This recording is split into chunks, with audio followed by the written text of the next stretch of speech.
മാങ്ങ അച്ചാറാണ് ഇടാൻ പോകുന്നത്. ഒരു മാങ്ങ കഷ്ണമായി മുറിച്ച് വെച്ചിട്ടുണ്ട്. അപ്പോൾ അതിനോടൊപ്പം തന്നെ ആവശ്യമുള്ള പൊടികൾ എടുത്തു വെച്ചിട്ടുണ്ട്. ഒരു 3 വലിയ മാങ്ങയാണ്.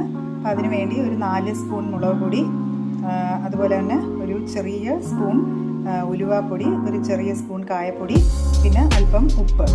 അപ്പം ഇത്രയും നമ്മൾ എടുത്തു വെച്ചിട്ടുണ്ട്. ഒരു പാന് അടുപ്പത്ത് വെച്ച് നമ്മൾ നല്ലെണ്ണ ഒഴിച്ച് കൊടുത്തിട്ടുണ്ട്. നല്ലെണ്ണയിലാണ് ഞാൻ ഉപ്പിലിടാൻ പോകുന്നത്. അപ്പോൾ എണ്ണ ഒഴിച്ച് കൊടുത്തിട്ടുണ്ട്. എണ്ണ നന്നായി ചൂടായി വരുമ്പോൾ അതിലേക്ക് കടുക് ഇട്ട് കൊടുക്കുന്നുണ്ട്. കടുക് നന്നായി പൊട്ടി വരുമ്പോൾ അടുപ്പ് ഓഫ് ചെയ്ത് കൊടുക്കാം.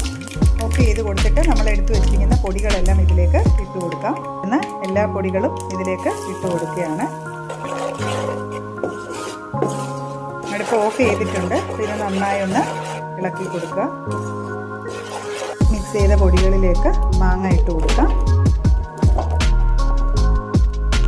മാങ്ങ ഇട്ട് നന്നായി ഇളക്കി യോജിപ്പിക്കാം.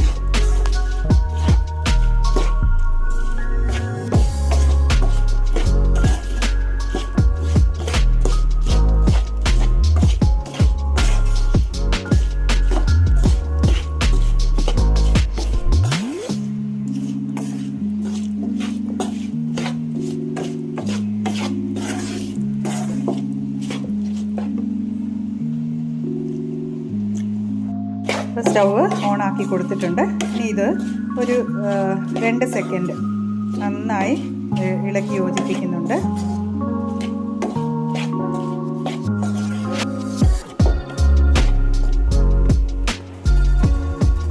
അടുപ്പ് കത്തിച്ച് നമ്മളൊരു 2 സെക്കൻഡ് നന്നായി ഇളക്കി കൊടുത്തിട്ടുണ്ടായിരുന്നു. ഇനി അടുപ്പ് ഓഫ് ചെയ്തു. തണുത്തതിന് ശേഷം ഇതൊരു കുപ്പിയിലേക്ക് മാറ്റാം. അങ്ങനെ അടിപൊളിയായിട്ടുള്ള മാങ്ങ അച്ചാർ റെഡിയായിട്ടുണ്ട്.